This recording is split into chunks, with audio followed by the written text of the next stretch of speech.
Jesus, we need to be empowered by the Holy Spirit. At nakikita ko sa ating buhay na namumuhay po ang banal na Espiritu. Kaya palagi po natin ipag-pray. Salvation for my family, Lord. Kasi ako, pinag-pray ko po yan. Every time na umuwi po ako sa Pilipinas, Lord, salvation for my family.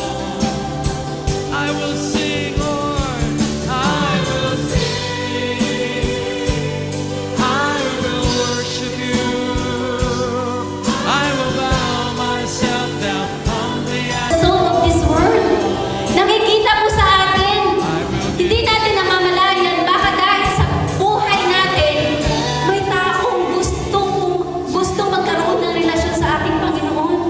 Dahil nakikita nila na kahit nahihirapan tayo, patuloy at patuloy pa rin tayong lumalaban.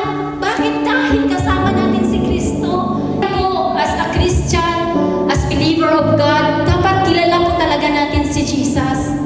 Who really Jesus is. Jesus Christ is our Savior. Jesus Christ is our provider. Jesus Christ is everything what we need in this life. Amen. He is the God who will never leave us nor forsake us. He is the God who will strengthen us kung tayo po ay very weak na. He is the God who will give us wisdom and knowledge kung hindi na po natin kayang mag-isip.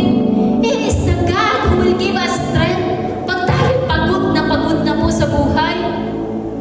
Yun po. Sino po yung